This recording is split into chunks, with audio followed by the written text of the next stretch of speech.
El petróleo continúa abaratándose, podría parecer una buena noticia de cara a importadores de esta materia prima como lo es Europa. Sin embargo, está presionando nuestra situación prácticamente deflacionista. Además, también está presionando la bolsa, que se encuentra amenazada por otras incertidumbres como China, también los riesgos políticos. Vamos a hablar de todo ello con Gonzalo Cañete, ejecutivo de cuentas y analista de mercados de Sweetquote. Bienvenido, Gonzalo. Muy buenas días.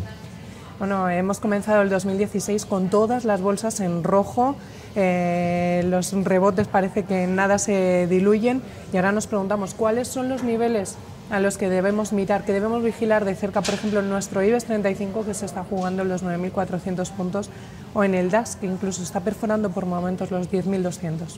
Bueno, ahora mismo tenemos situación en el IBEX diferente a la que tiene el DAX. En el IBEX descontamos bastante la bajada. El cierre de ayer, por ejemplo, tenía un cierre bastante malo para las bolsas europeas, pero menor para el IBEX 35, que suele ir desacompasado. Sí. Y en este caso la razón era porque en el caso del mercado español hay muchísimo descuento de la situación tan heterogénea que ha tenido resultado las elecciones.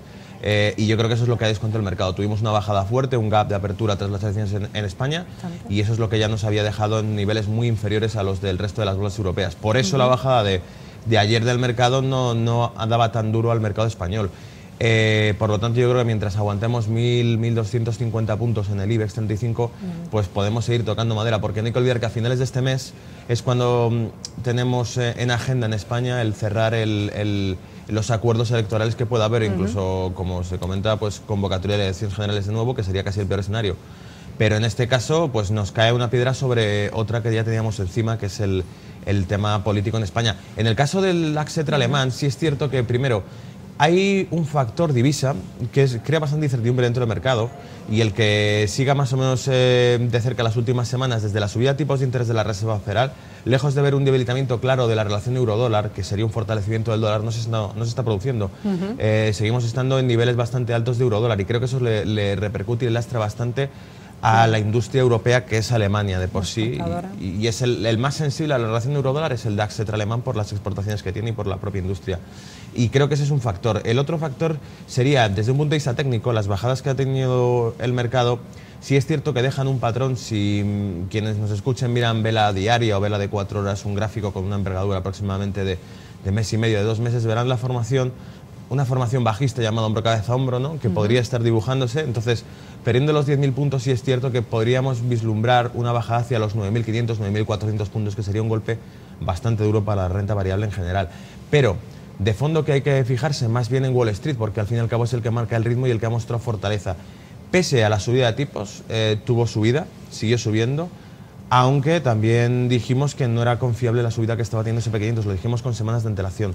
Y de hecho, incluso la semana anterior, las últimas declaraciones que hicimos a modo de análisis fue el martes, estábamos en 2.070 y pico puntos en Wall Street, y yo francamente dije que una ruptura de los 2.050 puntos con el panorama actual no la creía, no me parecía creíble, y hemos visto que fue las 3 últimas sesiones del año bajadas fuertes. Ese sería un tercer factor por el cual Europa ha bajado, porque cerró Wall Street con una bajada muy dura, mientras que el mercado europeo ya estaba cerrado, y creo que lo descontó en la apertura de este año, y por supuesto el factor ya de las bolsas asiáticas. Entonces se han sumado una serie de cúmulos, y como que lo he citado ya en varias ocasiones, como decía Costolani, en bolsa 2 más 2 son 5 menos 1, y en este caso, claro, se exagera el efecto de todo lo que está ocurriendo.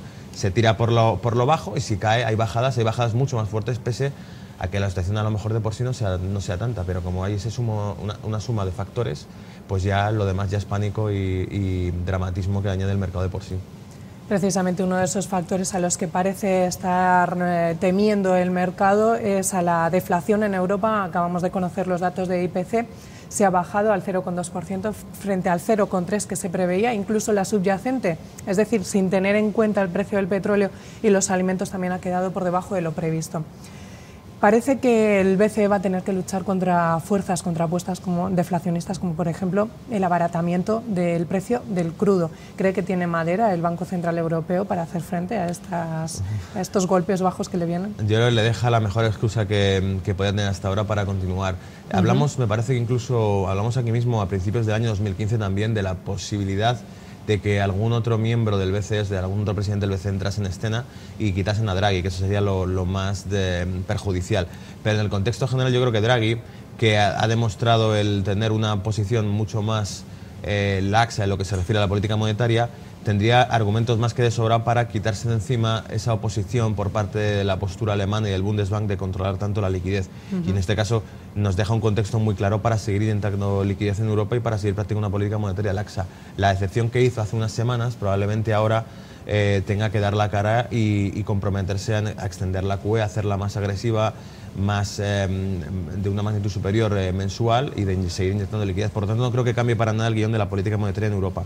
Y de hecho, lo único que podría echarles para atrás, supongo, es tener dos dedos de frente y utilizar la lógica. Y es que el hecho de que el petróleo esté tan barato es un mercado que está claramente intervenido. No estamos en esos niveles por situaciones lógicas. De hecho, como comentaba hace poco, si yo le hubiese preguntado a usted, imagínese 2 años atrás, le digo, el año 2015, a finales de 2015, va a haber un conflicto en el que Rusia, Reino Unido, Estados Unidos, Francia van a estar todos dentro de un mismo escenario en una guerra contra un ejército islámico. Primero, que no es creíble que haya los ejércitos de las mayores potencias del mundo dentro de una única región por un único ejército que aparentemente no tiene infraestructura estatal ni ningún soporte de ese tipo. Pero si hubiésemos contemplado ese contexto como el actual, habríamos pensado que habría habido un repunte en el petróleo por la incertidumbre que siempre en esa región, más en el Brent. Pero, sin embargo, no ha ocurrido. Entonces, ¿qué pasa? Que está extremadamente intervenido. ¿Por quién? Pues por Arabia Saudita, porque visto los últimos años lo que ha ocurrido en la OPEP, han tumbado a miembros de la OPEP y el único que ha quedado intacto ha sido Arabia Saudita, que muy probablemente tiene unos intereses también muy alineados con Occidente, o en este caso con Estados Unidos, pese, digan lo que digan sobre la industria de hidrocarburos estadounidense, ese es un mal menor. En realidad el daño que está perjudicando a otro tipo de bloques, como el bloque asiático económico, es muy importante. Entonces creo que es el ejercer presión a China y especialmente a Rusia con eso, porque no hay que olvidar que los ingresos de Rusia dependen altamente de la venta de hidrocarburos. Entonces, Arabia Saudita ha mantenido un petróleo barato para forzar, por decirlo así, a unas relaciones concretas con Asia.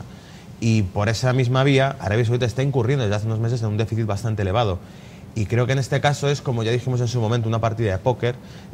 Rusia aparentemente dice que se siente cómoda, que no tiene problemas, pese a que sabemos que está en recesión, por las medidas de las sanciones económicas que restringieron el sector financiero de Rusia, porque bloquearon muy específicamente los bancos, bloquearon el sector de exportaciones de industria rusa también.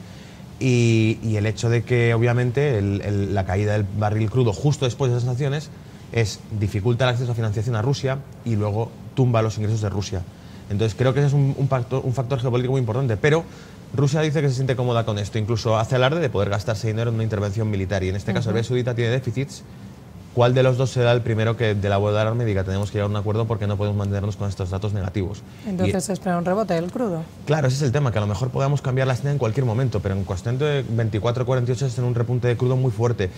La parte bonita de todo esto sería que la proyección de crudo, si nos fijamos en lo que dicen los gráficos, se iría hacia los $20 el barril, porque gráficos con vela semanal, con una envergadura muy amplia, los últimos 3 meses mostrarían una bajada perdiendo los 37, que ya los perdió. Toda la subida ha sido un pullback. Todos los rebotes alcistas que hemos visto en crudo han sido pullbacks. La bajada del crudo llegaría hacia los $20, parando en 34,60, 34,50, pero llegaría hacia los $20, y lo dijimos con semanas de antelación. Y en ese contexto, aquellos inversores que busquen, incluso los que sean más conservadores, pueden darse la vuelta y mirar el sector energético, porque entonces lo que se van a encontrar son petroleras, por ejemplo de Wall Street, ExxonMobil, Chevron, con niveles muy bajos de los últimos 15 años, porque el crudo no ha estado en esos niveles en los últimos 15 años, atractivo. Y por lo demás, además, serán situaciones en las que vigilar la materia prima, como usted decía, la deflación implícita que está ocurriendo, incluso el oro. El propio oro será un punto clave durante los próximos meses. Le digo por qué. Si tenemos un dólar que está, pese a la subida de tipos, incomprensiblemente débil, el oro tiene que responder junto con el dólar antes o después, porque la reacción intrínseca es muy fuerte. Entonces, por eso probablemente por ahí veamos un cambio y una buena oportunidad. Bajada por lo general en el barril crudo, lo esperamos en $20, pero mucho cuidado porque está muy intervenido. En el momento en que Arabia Saudita dé la voz de alarma o de alguna palabra, además puede surgir esto. Incluso lanzaría un apunte más. Voces discordantes dentro de Europa con respecto a seguir una posición opuesta a Rusia en las sanciones. Primero Italia, que fue el que se opuso a aprobar la renovación de medidas restrictivas contra Rusia, y después incluso el propio partido de Merkel, que ha criticado cómo perjudica al sector agrícola alemán las sanciones que se tienen mantenidas con Rusia. Por lo tanto, vemos que, a menos que ocurra algo a nivel geopolítico que motive el que se renueven las sanciones contra Rusia, de momento Europa parece empezar a enfriarse y empezar a entrar en negociaciones con Rusia, que por otro lado, y ya dicho sea de paso, el hecho de los tristes atentados de París muestran un acercamiento a Rusia, porque en algún modo lo citó en el discurso de la ONU y también puso en la palestra la convocatoria de una especie de coalición internacional contra eso. Entonces parece que trata de hacer esfuerzos por acercarse a la postura occidental y sobre todo europea y mostrar, quizá para ganarse el favor de los europeos y que retiremos ese tipo de sanciones. El abaratamiento del petróleo no solo está afectando a las empresas europeas, también a las estadounidenses, como usted bien decía, y además no solo en bolsa, también en la renta fija hemos visto incluso algunos default, algunas suspensiones de pago en el high yield estadounidense, sobre todo de compañías relacionadas con energéticas. ¿Deberíamos huir del high yield? Sí, a ver, el hecho de que se produzcan impagos en los fondos de high yield, en GKF creo que es uno de ellos, un ETF cotizado, que ya estaba en el año 2009 cotizando también, está en los mínimos, está cerca de las zonas de 2009. Lion Capital, me parece que era otra de las compañías de los fondos de Estados Unidos que también había anunciado suspensión de pagos. Son ya 2 o 3 los que lo han hecho, como a mediados de diciembre, e incluso algunos de ellos, sin anunciar suspensión de pagos, están liquidando por completo el portfolio que tienen. Por lo tanto, es un indicio. El hecho de que exista suspensión de pagos dentro del sector de renta fija, por mucho que esté relacionada con el sector energético, bueno, llegamos a comentar en su momento las grandes compañías que tenían, como Glencore en este caso, mucha materia prima y que podían estar lo llamaban el nuevo Lehman Brothers. Entonces, se pueden hacer muchas leyendas negras sobre esto y lo que puede ocurrir. Pero sí existe una similitud entre lo que ocurrió en 2009 y lo que está ocurriendo ahora con la renta fija y en especial con high yield. Suelen ser un anuncio, y esto es normal también, por otro lado. El tema o lo preocupante es que se produzcan esos impagos en esos fondos antes del anuncio de la subida de tipos. Quizá por descontar que van a subir los tipos. Pero una subida de tipos por lo general lo que hace es, si debemos 100 más un 2 de interés efectivo y suben los tipos, el interés efectivo a lo mejor bancario al final se traduce en un 4 o en un 5. Entonces ya no debemos 102, debemos 105. Entonces lo que hace es, como el efecto que tiene es como incrementar la deuda. Y estamos en cifras récord de deuda en Europa y en Estados Unidos, no tanto privada como pública. Por lo tanto, lo que hacen es sumar muchísimo peso, la subida de tipos de estos años sube muchísimo peso a una época en la que estamos en máximos de deuda de las últimas décadas. Entonces es mucho más sensible. ¿Qué podríamos decir que sea útil para los que nos escuchen en estrategias de inversión? ¿Como inversores?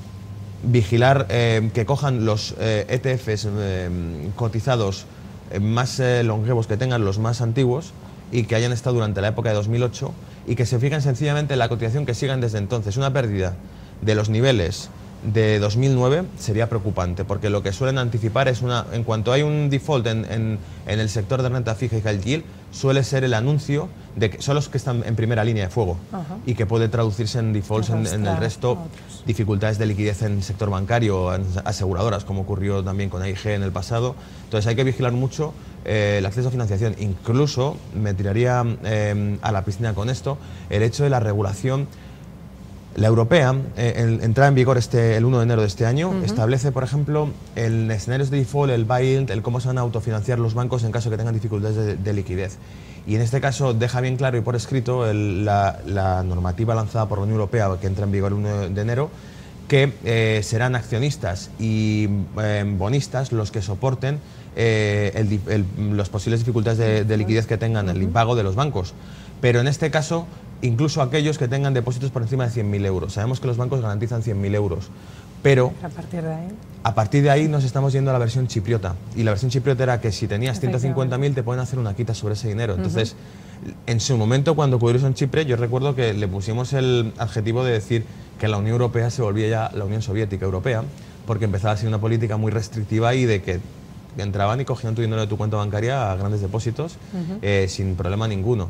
Entonces, creo que eso deja un escenario muy claro de cómo se pueden poner, es decir, prevén un escenario que puede ser negativo, pese a que en realidad lo que está haciendo es apretar las tuercas a los bancos. Y la Reserva Federal, pese a que no ha tenido un cambio normativo, sí es cierto que ha establecido el hecho de que bajo ninguna medida se harán rescates bancarios a entidades, sobre todo a las firmas más grandes, como ocurrió en el pasado. No se van a hacer bajo ninguna medida. En caso de que tengan dificultades de liquidez o incluso defaults, se cortará de inmediato el crédito de emergencia que tenga la Reserva Federal para los bancos. Entonces, lo que están dejando claro es que si por alguna razón de verdad se está repitiendo un esquema parecido al de 2009, ellos de antemano están avisando de que no van a hacer rescate bancario e inyecciones de liquidez.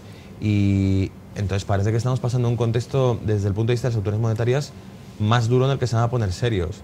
Me extraña creerlo porque ya sabe que, como se suele decir, y lo que hemos dicho de la deuda es igual, cuando la bola es tan grande, es tan gigantesca, no pueden quebrar ni un banco grande o un fondo de deuda tan grande porque no hay dinero para rescatarle en el mercado normal. Entonces es como decir, o inyectan liquidez o hay que anunciar un colapso del sistema financiero mundial y reconocer que nos hemos equivocado. Pero como siempre, la medida que emplean los bancos centrales es darle a la manivela y que siga sonando la música, para que disimulemos todos. Pues nos vamos a quedar con este análisis. Gonzalo Cañete, ejecutivo de cuentas y analista de mercados de Swissquote. Muchísimas gracias. Hasta la próxima. Y ustedes recuerden que pueden seguir informados de la actualidad económica en nuestra web estrategiasdeinversión.com.